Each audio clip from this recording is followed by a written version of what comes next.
Vous êtes à La Réunion pour lancer une expérimentation. Là, en ce moment, vous avez rencontré les armuriers. Pourquoi faire? Alors on lance effectivement une expérimentation dans les Outre-mer et notamment à La Réunion sur un abandon simplifié d'armes à l'État.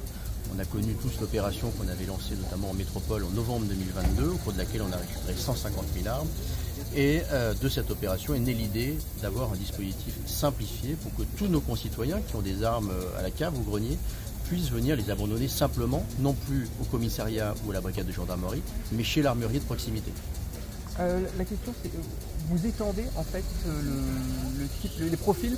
Pourquoi est-ce qu'on étend par exemple aux balles trappes?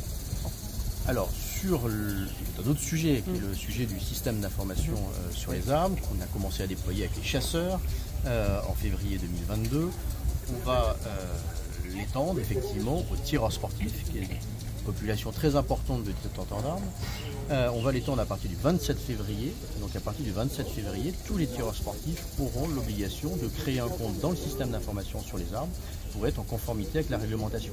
Et pour les chasseurs comme pour les tireurs sportifs, ils auront jusqu'au 31 décembre 2024 pour créer ce compte dans l'USIA. Au-delà du 31 décembre 2024, s'ils n'ont pas créé le compte, les armes seront dessaisies. On revenir sur les expérimentations justement du département de métropole et aussi de la Outre-mer. On a commencé l'expérimentation effectivement avec 3 départements de métropole, la Drôme, la Loire et le Rhône. On l'élargit en métropole avec les Bouches-du-Rhône. Et pour les Outre-mer, on a aussi 3 territoires, 3 départements qui sont concernés, la Martinique, Saint-Pierre-et-Miquelon et la Réunion. On va donc tester ce dispositif dans les Outre-mer à partir du 1er avril. Et ce dispositif a vocation à être généralisé partout sur le territoire national à partir du 1er septembre 2024. Quel type d'armes vous recherchez? Est-ce que vous avez une idée du nombre d'armes? C'est sûr, comme le disait le sous-préfet, que c'est non déclaré, donc est-ce que vous avez un ordre d'idée? Vous disiez 4 à 5 millions en France? On estime que sur l'ensemble du territoire national, nous avons entre 4 et 5 millions d'armes non déclarées. Sur ces 4 à 5 millions, on estime également que 90 à 95% d'entre elles le sont du fait d'un héritage.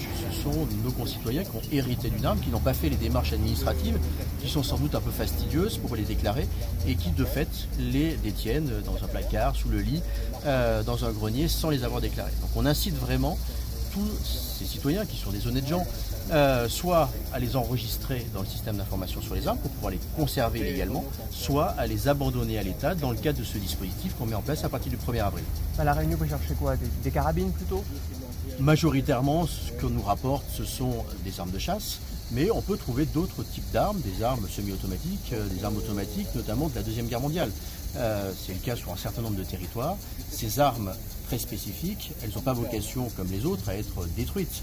Ces armes, on va les conserver, on a vocation à les valoriser, notamment en les positionnant dans des musées. Si des musées de La Réunion sont d'ailleurs intéressés pour récupérer ces armes à haute valeur historique et patrimoniale, on leur donnera évidemment ces armes pour pouvoir les conserver à La Réunion.